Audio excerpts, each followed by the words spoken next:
بەڵێ ئازان و خۆشەویستان من هەمیشە بەردەوام لە بەرنامەکانی پێم ڕۆژ باسمان لە کۆمەڵی بابەتی یاسایی کردووە بۆی هاوڵاتیان زیاتر و شاریان هەبێت لە مامەڵە یاسایی لەو بابەتە یاسایانی کە هەن ئەم جارە بابەتێکمان بۆ هەڵبژاردن باز لە میراتی ئافرەتان دەکەین لە یاسای باری کەسێتی بزانین لە یاسادا چۆن ڕێکخراوە و یاسا ناسان چۆن باز لەمە دەکەن و ئافرەتانیش دەبێت چۆن وشاریان هەبێت لەسەر ئەم بابەتە گفتوگۆی زیاتر دەکەم لەگەڵ میوانەکەمان بەڕێز پرۆفیسۆری یاریدەدەر دکتۆر نوری حەمەسعید مامۆستای زانکۆ کاک دکتۆر جان زۆر بەخێر بێت بەخێر بێت یاخوا لەگەڵ لەو دەست پێ بکەین میرات چییە بە کامە دەوترێت میرات پێشەکی سای خوای گەورەتان لێبێ لە ئێوە لە بینەرانی کەناڵەکەتان سوپاس بۆ میواندارێتیە دیارە میرات ئەو ماڵەیە کە لە مردوو جێ ئەمینێت ئیتر ماڵ بێ یان ماف بێ کە بە کۆمەڵە شەرتێکە لە شەریعەتا دیاری کراوە لە دوای خۆی بۆ کۆمەڵە کەسێک کە ئەبێ هەندێک شەرتیان تیا مەوجود بێت کەواتە ماڵێکە لە دوای مردندا بەش ئەکرێ میرات تەنها ماڵیش نییە ماڵ و مافە طبعا لێرەیە جیاوازیەکەی لە نێوان فقی ئیسلامی لەگەڵ فقی غەربیە فقی غەربی پێیان وایە ئەوەی کە جێ ئەمینێ لە مردووە بۆ زیندوەکان ماڵ و ماف و ئەرکەکانە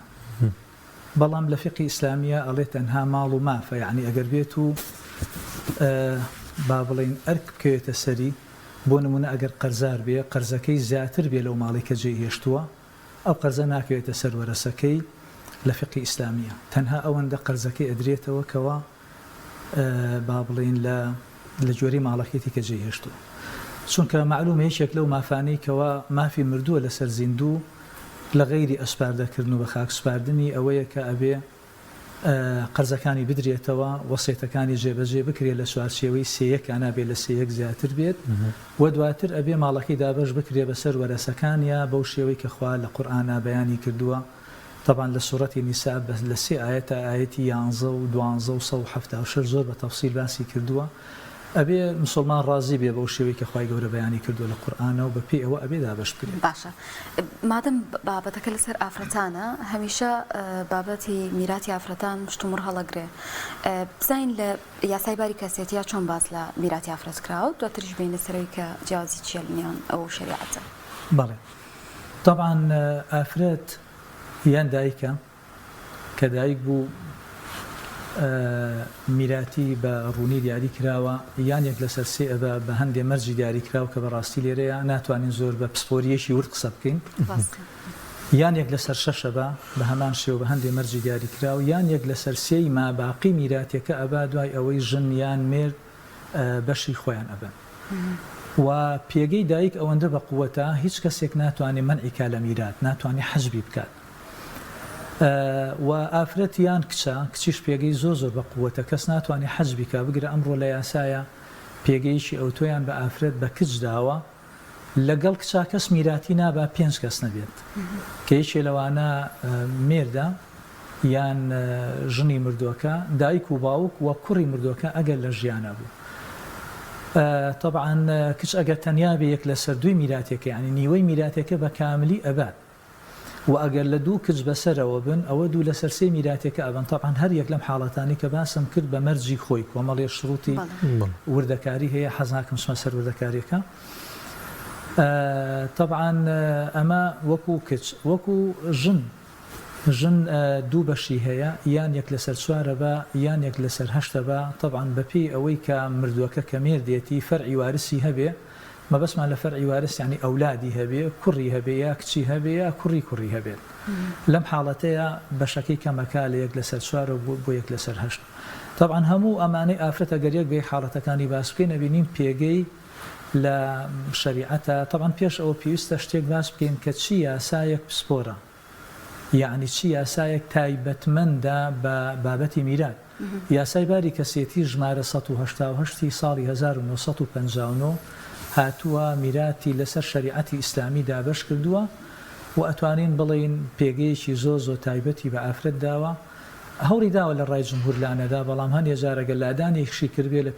لە پێی ئەوەی یعنی لە بەرامبەر ئەوەی کە پێگەی ئافرەتی تا بە قووەت بکات کاک دکتۆر بەڕێستان پسپۆر یاسان ینی ورتر ئاگاداری ئەو یاسا و ئەحکامانن کە سەبارەت بە میرە بەتایبەت بۆ ئافرەتان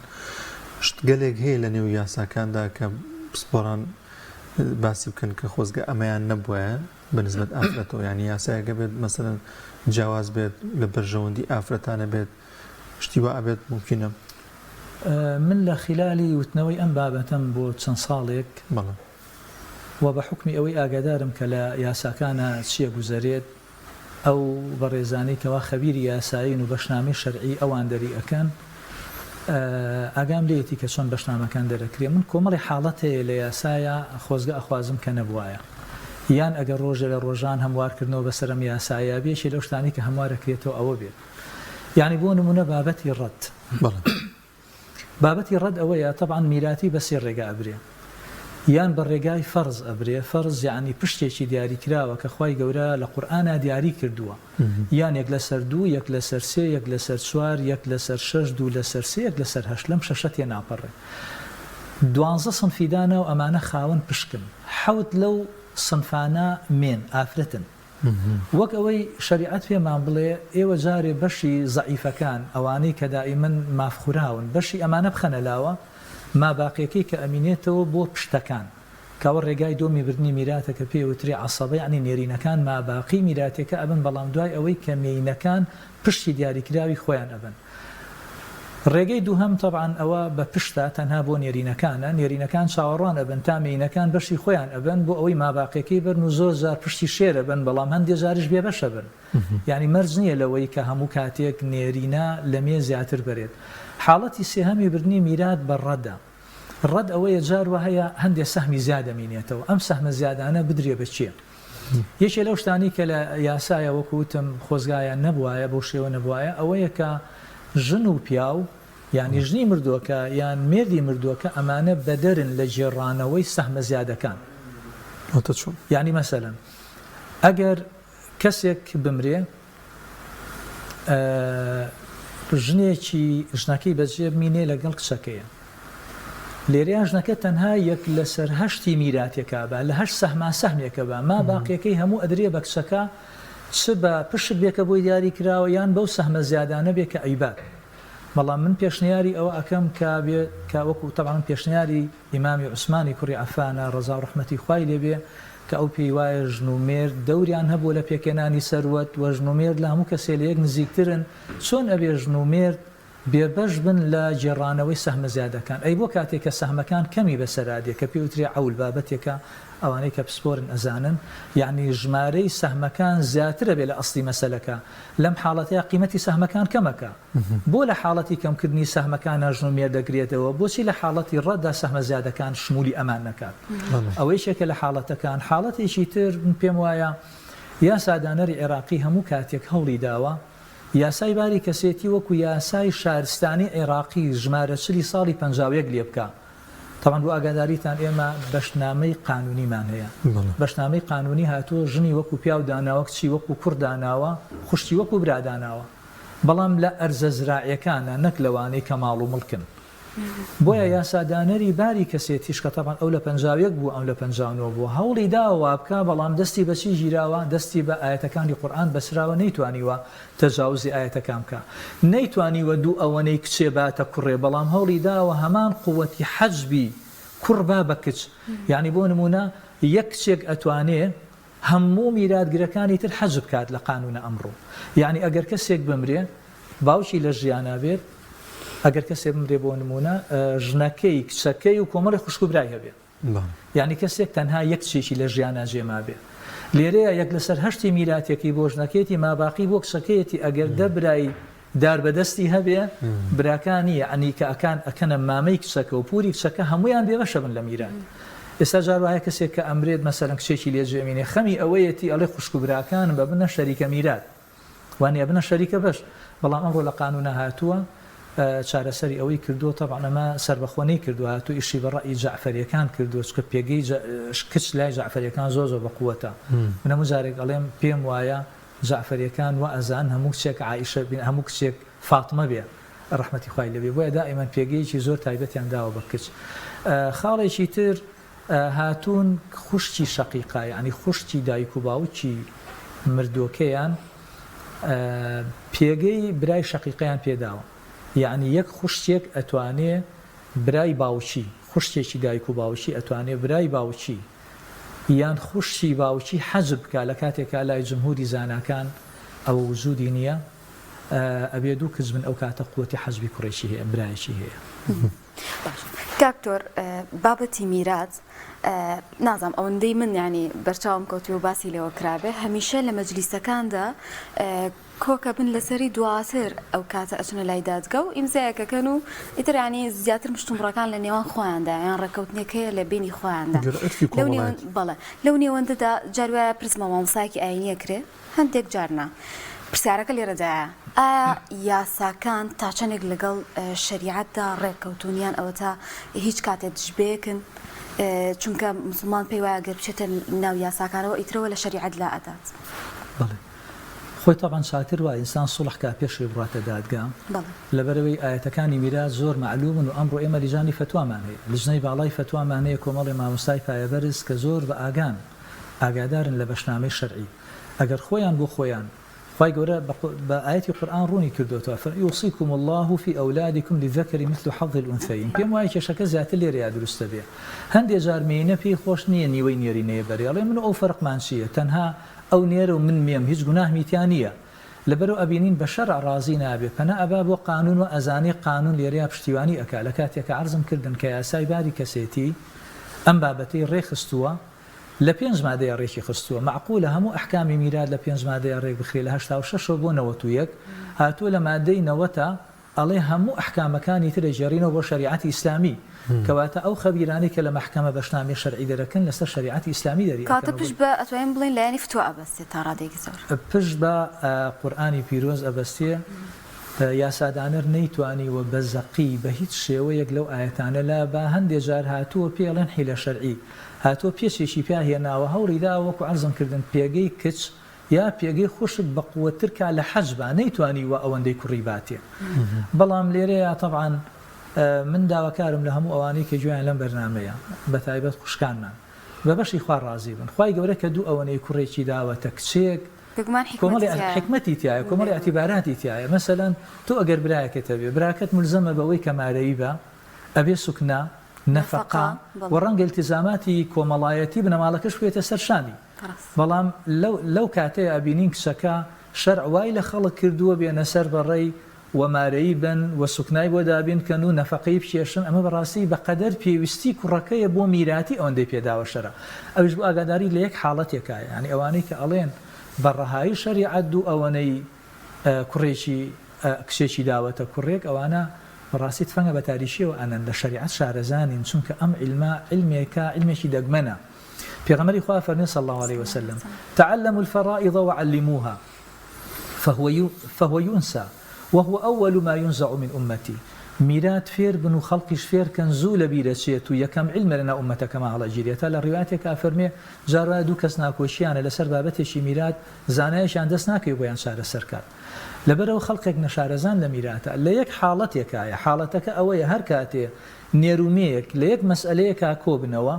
یەک دەرەجەی خزمایەتیان هەبێ بە یەک دەرەجە بگەنە مردووەکە یعنی کوڕ لەگەڵ کچە برا لەگەڵ خوشکە ژن لەگەڵ مێردا باوک لەگەڵ دایکە لەو حاڵەتەیە نێرینەکە دوو بە قەدەر مینەکە ئەبە هەر ئەوەندە ئەجینە مەحاڵاتی تری زۆرمانەیە نێرینەکانیشان بۆ نامینێت وەکو لە ئەلمەسەلە مشتەریکەیە هەیە یا حاڵاتی وامان هەیە نێرینەکان کەمتریان بۆ ئەمینێتەوە لە مێینەکان بەڵام ئەو وردەکاریەکی زۆری و ڕەنگە لێرە دەرفەتی باسکرد کاک زۆر حاڵەتێ یاسا لە ئیجماع لایدا بێت بەڵێ طبعا ئێمە کە ئەڵێین ئیجماع ئەبێ جیاوازی نێوان ئیجماع و ڕای جمهور بزانین یا ڕای ڕاجح بزانین یا سادانەر کاتێ لە ڕای جمهور لا ئەدا اجتیهادی کردووە زۆر جار لای داوە لە ڕای جمهور هاتووە ڕای یەک مەزەبی هەڵبژاردووە چونکە ڕەچاوی مەسلحەتی عامی کردووە بینێ مەسلحەتی عام لەوەیە کە بەو شێوە ڕەفتار بکات بەڵام لە ئیجماع من پێم وایە ئەوەندەی کە بینی بێتم حاڵەتێکەیە لە ئیجماعی زانەکان لای داوە یا ئەتوانین بڵێن دوو حاڵەت ئەوش پەیوەندی بە کچەوە هەیە و ئیشی بەڕای مەزەبی جعفەری کردووە عەرزم کردن لە مەسئلەیەکە ئەگەر بێت و باوکێک ژنێک و باوکێک لەگەڵ کچێکە لە مەسئلەیەکە بن ژنەکە بەشی خۆیە باوکەکە تەنها یەک لەسەر 6 ئەبا لە قانونە کەوە لادانە لە ڕێی ئیجماع چونکە جمهوری زاناکان ئەڵێن عفوا یعنی تێک ڕای زاناکان ئەڵێن باوکەکە یەک لەسەر 6 ئەبا پشتێکی دیاری کراوە بەڵام ما باقیەکەی بە پشتە بە چونکە باوک بە دوو ڕێگە میراتە بە هەم بە فەرزەی بە هەم بە تعسیب یعنی یەک لەسەر 6 ئەبات و هەر سەهمێکی زیاد مایەوە ئەدرێ بە باوکەکە بەڵام لێرێ ئەبینین قانون هەر سەهمێکی زیاد ئەمینێتەوە ئەیدەن بە ئافرەتەکە ئەیدەن بە کچەکە نایدەن بە باوکەکە کە ئەمە بەڕاستی ناسەنجێکی زۆر دروست دەکات و من هەندێک مەسەلەم لەسەر ئەوە ئامادەکرد ئێستا بۆ نمونە ئەگەر وەکو ئەرزمکردنێشێ بمرێ مێردەکەی لە ژیانە بێت باوکی لەگەڵ کچەکەیە مێردەکەی یەک لەسەر 2 بە باوکەکە یەک لەسەر 6 با کچەکە یەک لەسەر 6 با مەسەلەکە لە 12ەیە لێرێ ئەبینین لەم 12 سەهمە باوکەکە تەنها 2 سەهمی ئەکەوێ 7 سەهم بە فەرز و ڕەد ئەدرێ بە کچەکە لە کاتێکە وایە 3 بە 3 بە 6 وایە ئەمن پێم وایە لادانێکە لە هیچ یاسایەک لە وڵاتانی عەرەبی شتیوای نەکردووە کە باوک مەشمول نەبێ بە ڕەد یان سەهمە زیادەکان درێتەوە بە کچەکە لە بابەتێکی ترا لای داوە لە مادە 91 لە بڕگەی 2 ئەڵێ لەگەڵ کچە تەنها 5 کەس میراتی ئەبات 5 کەسەکەی دیاری کردووە کە ژن و مێر دایک و باوک و کوڕ ئەمە مەفهومەکەی ئەوەیە کە باپیر لەگەڵ نەنکا بێبەشە بن لە میراتی کاتێک کە کچ و زوودی هەبێت یعنی مەسەلەن ئەمانە حەجب بن بەڵام باپیر و نەنک لەگەڵ کوڕا حەجب نابن یعنی کوڕ ما باقیەکەیە بە باپیر یەک لەسەر 6 بات و ئەگەر نەنکیش بێ یەک لەسەر 6 بات معقولە لەگەڵ کوڕا حەجب نەبن یعنی و لەگەڵ کچە حەجب بن ئەمە لێرانەیە ڕەنگە یاسادانەر مەبەستی ئەوە نەبوو بێ بەڵام نەپێکانێکە لەو دەقە یاساییە نەیپێکاوە من هەرچەند ئەوەندەی ئاگادار بم لە هەندێک لە دادگاکان ئیش بەم ڕەئە ناکەن یعنی بەڕەئی یاسا ئیش ناکەن دێن میراتی ئەدەنە نەنک و باپیر لەگەڵ بوونی کچا بێبەشی ناکەن کاکزۆر هیچ حاڵەتێکەیە ئافرەت هیچ میراتی نەبا ینی لە هیچ حاڵەتێکە طبعا کەم وتمان ئافرەت دایک بە هیچ شێوەیەک حەجب نابێت یعنی کەس ناتوانێت کەس لەو لە پێشتر نییە بێبەشی کا لە میرات کەس ناتوانێت بڵێ کەواتە تۆ باس لە مەوانێعەکەی ئێمە 2 مانعمان هەیە لەوانەی کە مانعی بردنی میراتن طبعا کە ئەڵێن مانع لە ئوسولی فقه ما يلزم من وجوده عدم ترتب الحكم على السبب أو المسبب على السبب يعني كاتي أم مانعة هي نايلي أنجامك بيتدي 2 مانعمان هي يشي لوانا قتل عمدا أجر يشيك لورسكان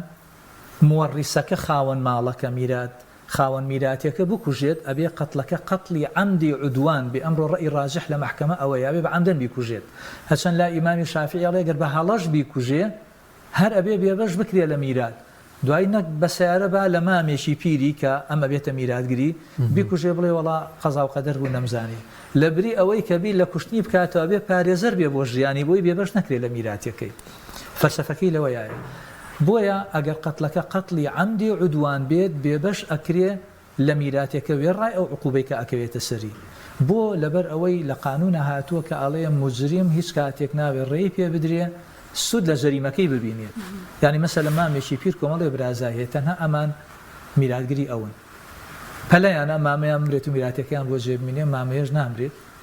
ئەوان دێن بە ڕێگەیەک لە ڕێگەکان کۆتایی بە ژیانی دێنن لەم حاڵەتە ئەمانە بێبەش ئەکرێن لە میراتی ئەو مامەیان چونکە من استعجل شيئا قبل اوانه عوقب بحرمانه هەر کەسێ پەلە بکا لە بەدەستێنانی شتێ پێشەوەی کاتی خۆی بێ یەکێ لە سزاکانی ئەوەیە بێبەش ئەکرێت لە میراتەکە ئەو حاڵەتی یەکەم عەفوان حاڵەتی دووهەم ئەگەر بێت و جیاوازی ئاین لە بینیان هەبێت یعنی ئەگەر بێت و پیاوەکە موسڵمان بێ ئافرەتەکە گریمان زوو بێ یان مەسیحی بێت شریعەتی ئیسلامی ڕێگای داوە پیاوی موسڵمان ئافرەتی جوولەکەی مەسیحی بێنێ و لەسەر دینی خۆی بمینێتەوە بەڵام بە هەندێک شروط و زەوابط نەک بە ڕەهایی لەو حاڵەتەیە ئەمانە میراتی یەکتر نابن بۆ لەبەرەوەی میرات یاسایەکی خوایە کۆمەڵێ شەرتی داناوە ئەو شەرتە لەمانە وجودی نییە کە وجودی نەبوو بێبەشەکرێن لە میراتی یەکتر نابن بەڵام ڕێگری نەکردووە لەوەی کە بە وەسیەت بۆی قەرەبوو کرێتەوە پیاوەکە ئەتوانێت یاژنەکە لە ژیانی خۆیانە بڵێن یەک لەسەر سێی ماڵەکەم بۆ ئەو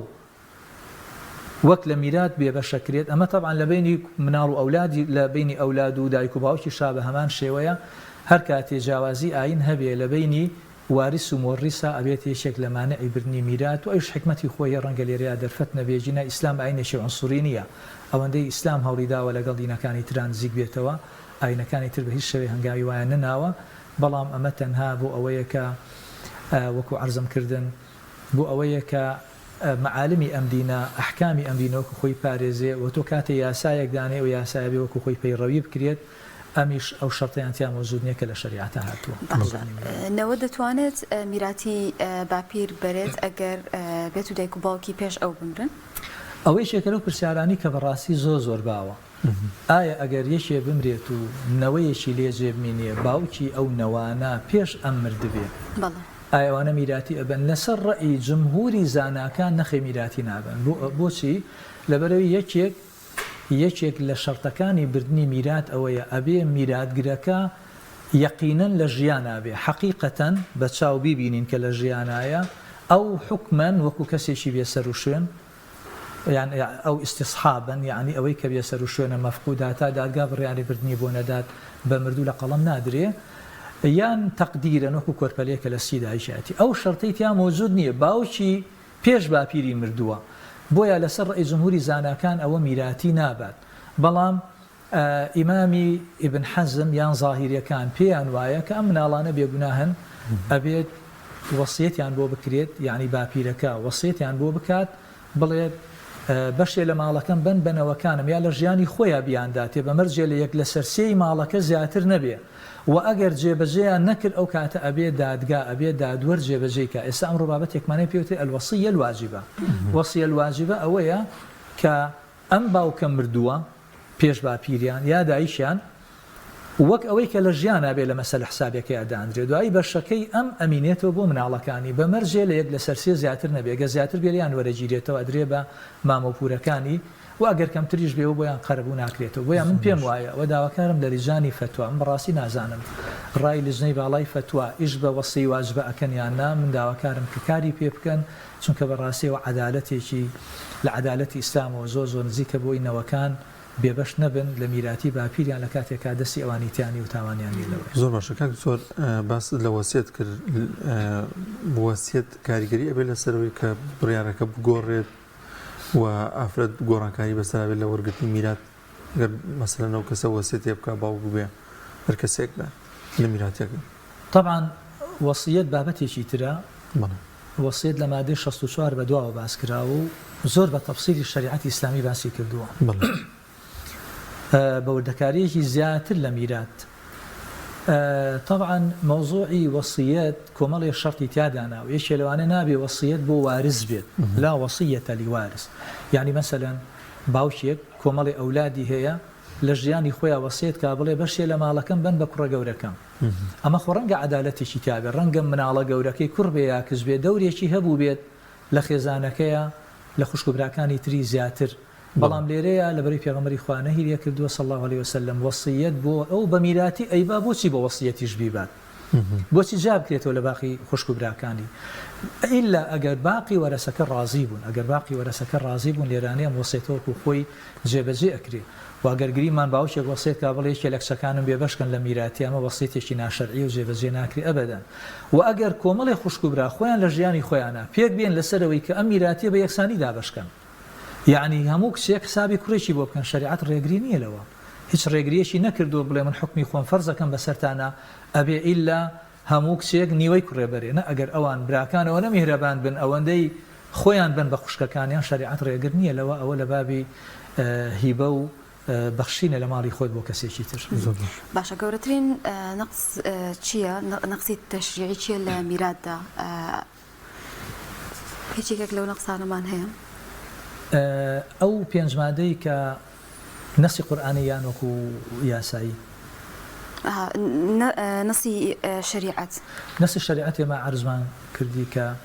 لە سوورەتی نیساء سێ ئاەتی دوور و درێژەیە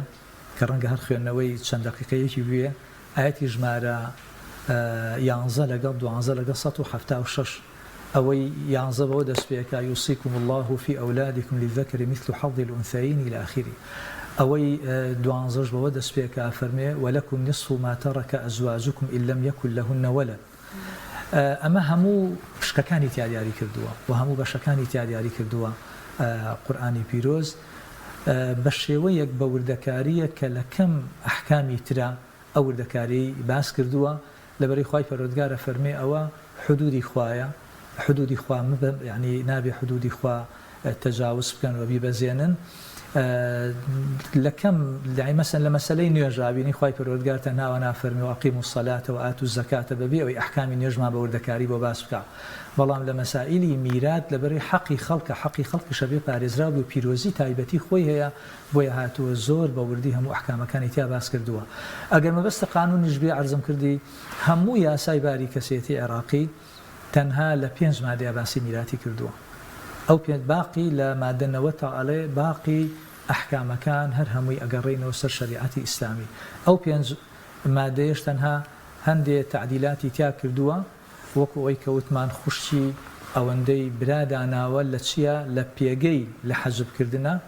و قسەی لە وەسیە واجبە کردەوەی کە ئێستاکە باسمان کرد دواتری شاتۆ پێگەی کچی وەکو کورداناوە هەندێک تعدیلاتی زۆر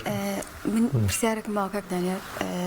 شێوازی تانەدانیانی زۆر جار خانممان هەیە دەڵێت من ئەگەر بۆ نمونە نیوەی براکەشم وەرگرتی بێ هێشتا وەکو خۆی ئەو نیوەیەم پێ نەدراوە لەم حاڵەتانەدا تانەدان چۆنە یان کەسێک چۆنە توان لە ڕێی یاساوە مافەکەی خۆی وەربگرێتەوە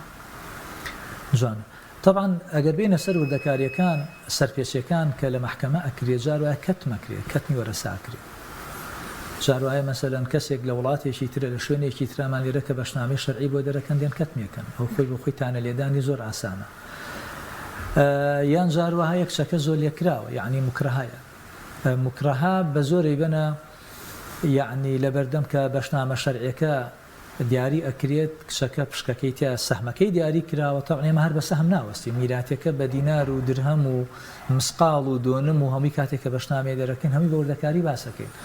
ئەو بەشەی خۆی پێ نادرێ وەکو وایە براکەی خاتە بەردەم دوو بژاردا پێی ئەڵێ یان هاشا لە ئێمە ئەەکەی یا ئەوەی کە لە دڵمان دەرەچی ئەوەنەت پێ ئەدەین یعنی ئەوە نییە کە بەشی خۆی بە کاملی بنێ لەبەرەوە بەڕاستی ئەمانە هەمووی پێچەوانەی شەرعا و پێچەوانەی یاسایە و ئیسپاتکردنی لە مەحکەمە ئاسانە ئیسپاتکردن یا بە ئیقرارە یان بە بەینەیە بە شاهیدی دوو شاهیدە لەم حاڵەتەی ئاگەتانەی لێبا بە تاکیدەوە بێتە تاوانێک و ئەو کەسە بانگ دەکرێت و کامل حەقی لێ ئەسەندرێتەوە ئەدرێ بە خاوەن حەق زۆر باش زۆر سپاس دەکەین بەڕێز پرۆفیسۆری یاریدەدەر دکتۆر نوری حەمەسعید مامۆستای زانکۆیی خوا بەخێر بێ سپاس بۆم دەفەت خێر بێ